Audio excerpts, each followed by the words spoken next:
All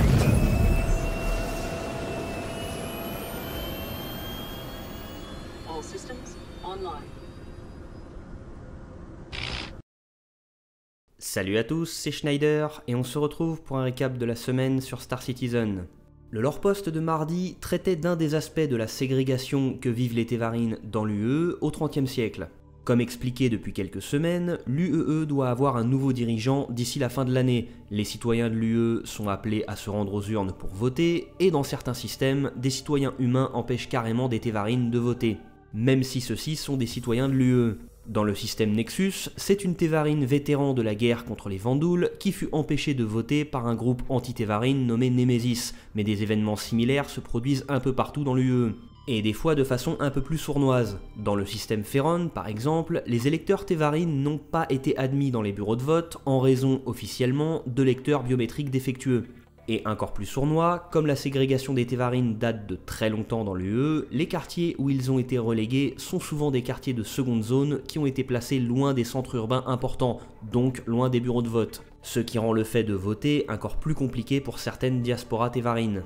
C'est ce genre de choses que combat l'association Stronger Together, fondée en 1941, qui vise à aider les Tevarines en rassemblant des preuves d'actes xénophobes, en dénonçant des situations d'injustice, en les aidant à accéder à la citoyenneté et en collectant des fonds pour aider les plus démunis à aller devant les tribunaux. On apprend d'ailleurs que beaucoup de candidats au poste d'impérator de l'UE ont leur avis sur le sujet. Une candidate transitionnaliste propose d'avoir des quotas de Tevarines dans les institutions de l'UE, des candidates centralistes et universalistes souhaitent créer des programmes de recrutement pour embaucher plus de Tevarines, un candidat souverainiste propose de totalement donner le système Cabal aux Tevarines, et un autre candidat indépendant ayant pour devise les humains d'abord semble totalement fermé à ce que les Tevarines puissent accéder aux sphères du pouvoir de l'UE. Mercredi, Jake Muller a répondu sur le Spectrum à une série de questions des backers concernant un système de CIG nommé Quantum. Un des concepts initiaux de Star Citizen, c'était que les joueurs constituent 10% de la population humaine dans l'univers, les 90% restants étant des PNJ. Mais il n'est pas possible d'avoir des centaines de milliers de PNJ physiquement présents sur des serveurs avec leurs polygones, leur pathfinding et leur animation. Donc, CIG est en train de mettre au point un système nommé Quantum qui va simuler la présence de ces centaines de milliers de PNJ. Ils ne seront pas physiquement présents, mais Quantum va gérer leur inventaire, leurs compétences, leurs besoins et leurs actions comme s'ils étaient là. Cette gigantesque masse de PNJ virtuels sera divisée en grappes de PNJ appelées Quanta. Un Quanta sera un groupe de PNJ virtuels de taille variable au sein duquel les PNJ auront les mêmes comportements que les joueurs, ils auront des activités, accompliront des missions, seront attaqués par des pirates, auront besoin d'être secourus, et tout ça influencera l'économie du jeu et la création dynamique de missions. Et inversement, ce que les joueurs feront physiquement dans le jeu influencera l'économie du jeu et par conséquent les actions des Quantas de PNJ. Pour le moment, les usines et les raffineries n'ont pas de présence physique dans le jeu. Elles existent virtuellement pour influencer l'économie et la création de missions, mais il prévoit que ce genre de choses existera physiquement dans l'univers et qu'on pourra s'y rendre. Ce système Quantum ne devrait pas avoir besoin que le système de persistance iCache ou que le serveur meshing soit terminé pour commencer à fonctionner en jeu. Le besoin technique se situe plutôt au niveau de la communication entre ce système et le service gérant l'offre et la demande de biens sur le marché, le système créant les missions et le système gérant les volumes de probabilité. Pour rappel, un volume de probabilité, c'est une sorte de conteneur qui va dicter ce qui devrait se passer dans une zone définie de l'espace en fonction de plein de paramètres. Le système Quantum sera par exemple capable de réagir à une tentative de blocus de planète. Une grosse organisation ne pourra pas totalement bloquer une planète, c'est pratiquement impossible, mais le système Quantum y réagira quand même. Les PNJ virtuels simulés par le système Quantum sur cette planète auront accès à moins de marchandises importées, ce qui augmentera leur demande pour certains biens. Le système Quantum remarquera cette hausse de la demande sur ces milliers de PNJ virtuels et la répercutera sur deux autres systèmes. L'économie avec une hausse des prix qui suit toujours une hausse de la demande, et les missions avec l'apparition de contrats de protection ou d'attaque de convois, des épaves à explorer, des PNJ à sauver, etc. C'est aussi le système Quantum qui peuplera les prisons en y instanciant une partie de ces PNJ virtuels après avoir simulé le fait qu'ils aient commis des crimes. Chris Roberts et Tony Zurovec souhaitent que les ressources naturelles puissent éventuellement disparaître de l'univers pour que tous les systèmes de l'UE connaissent des phases d'activité et d'inactivité. Ils souhaitent que le système Quantum réajuste petit à petit l'apparition de ressources naturelles dans l'univers en fonction de là où il n'y en aura plus. Ils ne veulent pas faire instantanément réapparaître des ressources en appuyant sur un simple bouton. La quantité de données générées par le système Quantum est énorme et difficilement visualisable. Ils aimeraient communiquer certaines informations aux joueurs via des écrans in-game, mais c'est compliqué vu la masse de données et donc c'est pas prévu pour l'instant. Dans un premier temps, le système Quantum gérera seulement des PNJ, mais plus tard, il prévoit également de lui faire gérer la faune du jeu pour peu que celle-ci ait un vrai impact sur les missions ou sur l'économie. Même chose pour les civilisations aliens, ce système va d'abord commencer par gérer les PNJ de l'humanité avant le reste. Même chose pour le contrôle de territoire lorsqu'on pourra posséder des terrains sur les planètes, ça sera géré par le système Quantum seulement quand cette mécanique de jeu sera disponible. L'émission Inside Star Citizen de jeudi est revenue sur les progrès de CIG pour l'après 3.9 et sur les chamboulements qu'a récemment connu le studio. Comme tout le monde, ils ont dû se mettre au télétravail et ça s'est pas fait sans problème. Les 5 studios de CIG sont répartis sur 4 fuseaux horaires différents, donc les salariés de CIG ont l'habitude de travailler entre studios avec des gens à distance, c'est même devenu une routine.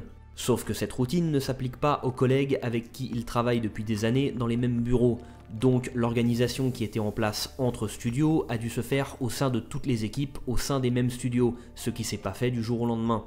Ils ont rencontré des problèmes plus techniques, comme un VPN qui n'était pas du tout capable de supporter autant de gens travaillant de chez eux, et des connexions internet de particuliers qui n'étaient pas forcément taillées pour télécharger des builds de plusieurs dizaines de gigaoctets par jour. Selon Todd Papy, tous ces problèmes ont contribué à retarder la sortie de la 3.9, et il reconnaît qu'ils ne sont pas aussi productifs que d'habitude. Ensuite, on a eu plein d'images de ce qui est en cours de création depuis un petit mois. On savait que CIG prévoyait d'améliorer la station pirate Grimex, et on en sait désormais un peu plus. Ils ont rajouté des hangars pour pouvoir y faire apparaître des vaisseaux plus gros, et ils ont commencé à adapter l'infrastructure de la station au futur circuit de course qu'ils y ajouteront plus tard. À partir de la 4.1, normalement, les stations spatiales devraient pouvoir accueillir des modules dédiés au stockage de marchandises et au raffinage de carburant. Pour les entrepôts de stockage, on a pu en voir quelques concept art, très peu d'images in-game, mais on sait que ça devrait ressembler à des entrepôts typiques de grandes entreprises ou de centres de livraison avec énormément de rayonnage, des conteneurs et une toute petite zone commerciale pour acheter, vendre, déposer et récupérer. Et pour les modules dédiés au raffinage de carburant, on n'a pas vu d'images d'environnement, mais on a pu voir par contre des concept art des employés qui y travailleront. Toujours sur les concept art de tenues, on a pu voir 5 concepts de tenues lourdes pour les soldats sur Terra. Ne vous y attachez pas trop, c'est des concept art, ils seront probablement pas tous acceptés. Sur les effets spéciaux, les artistes continuent d'améliorer l'effet d'entrée des vaisseaux dans l'atmosphère, et plus particulièrement pour rendre l'effet dynamique selon la forme du vaisseau, mais aussi selon l'évolution de la forme du vaisseau. C'est particulièrement visible sur le Reliant et le Xi'an Scout qui peuvent changer de silhouette en vol. Il travaille aussi sur l'effet de chaleur qui se produira sur la coque du vaisseau, et ça sera un bon indicateur pour le pilote qu'il est en train de faire ce qu'il faut pas. Le Cutlass Blue progresse bien, et on a enfin pu voir à quoi ressemblera sa couleur finale. Le Hercule Starlifter progresse bien aussi, mais n'est qu'en phase de white box pour l'extérieur comme pour l'intérieur. Avec le passage de leur technologie de génération procédurale de planètes en version 4, ils ont décidé de redisposer et remplacer certaines épaves de vaisseaux qui se trouvaient sur les planètes. Les barmen ont aussi bien progressé, et l'équipe en charge des environnements s'assure que leurs lieux de travail seront suffisamment bien éclairés. Et enfin, on a pu voir un prototype de ce que seront les halos du système Stanton. La ceinture d'astéroïdes de Stanton qui passe entre ArcCorp et Crusader est apparemment tellement dense qu'elle empêche les voyages quantiques. Donc la société ArcCorp y a créé des points de passage sécurisés dont CIG nous avait pas parlé depuis des années. C'est donc un nouvel environnement, pas vraiment nouveau, mais qui devrait apparaître prochainement sur la roadmap. L'émission Calling All Devs de vendredi concernait la faune alien. On apprend que pour l'instant, CIG classe le règne animal en 3 catégories. Pour commencer, les insectes, qui seront juste des effets visuels visibles autour des plantes et des arbres, les animaux, avec une présence un peu plus physique et une taille petite ou humaine, comme des rats, des tortues, des serpents ou des vaches, et ensuite des créatures beaucoup plus imposantes, comme des vers des sables ou des baleines.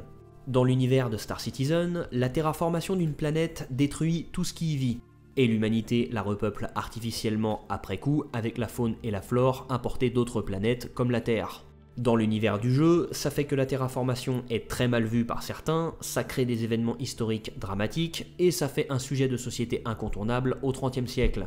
Et dans la réalité, ça permet aux artistes de ne pas avoir à imaginer toute la faune et toute la flore de chaque planète de l'espace.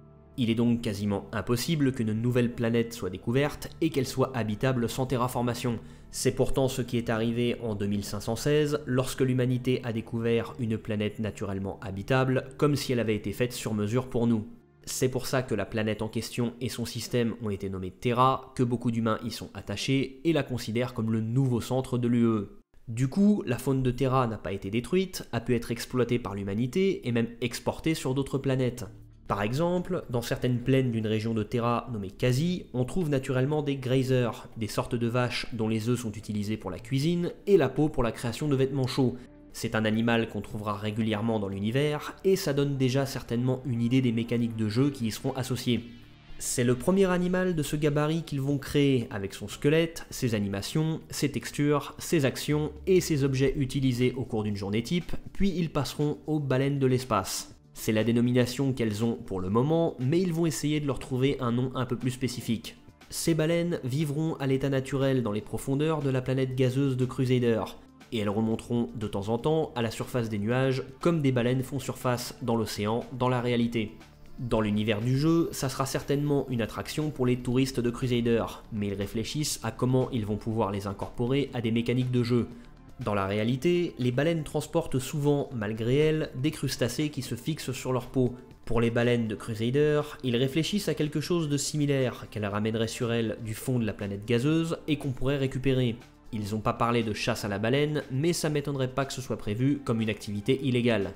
Et enfin, on sait déjà qu'ils travaillent sur des concepts de créatures beaucoup plus dangereuses, sans en dire plus. Samedi, CIG a mis à jour la roadmap de Star Citizen et on a des bonnes et des mauvaises nouvelles. La bonne nouvelle, c'est que la 3.9 est enfin terminée et qu'elle a commencé à être déployée sur le PTU après un mois de retard. Probablement en partie à cause du passage en télétravail de tous les employés de CIG. La mauvaise nouvelle, c'est que CIG a complètement changé son programme en matière de création d'environnement pour la fin de l'année. La 4.0, qui arrivera au mois de juin et qui aurait dû s'appeler la 3.10 vu qu'elle apporte pas d'évolution majeure, apportera des magasins supplémentaires pour Microtech et une petite mise à niveau pour la station Grimex. La 4.1, qui arrivera probablement pour la CitizenCon début octobre, apportera les dépôts de marchandises et les raffineries pour les stations spatiales.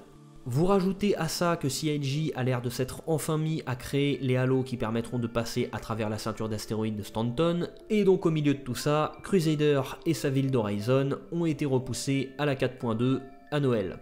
Les explications officielles, c'est la repriorisation de la refonte de Grimex et des autres environnements en cours de création, le temps nécessaire pour finir Microtech, et le passage au télétravail pour tous les employés de CIG.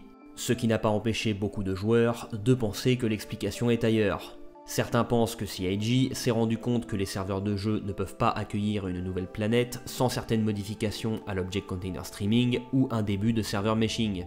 D'autres pensent que c'est la technologie de nuages volumétriques qui leur pose des problèmes. D'autres encore pensent que si CIG a retapé la station Grimex, c'est pour mettre à niveau l'environnement pirate, pour indirectement préparer la station du système Pyro qui commencerait à être déployée avant que le système Stanton ne soit terminé. Personnellement, je fais partie de ceux qui espèrent que tous ces reports sont le signe que CIG met le paquet sur Squadron 42. On verra bien d'ici la fin de l'année. Autre théorie qui circule pas mal en ce moment, CIG a annoncé il y a une semaine qu'un travail préparatoire pour le serveur meshing est planifié pour être terminé pour la fin du second trimestre.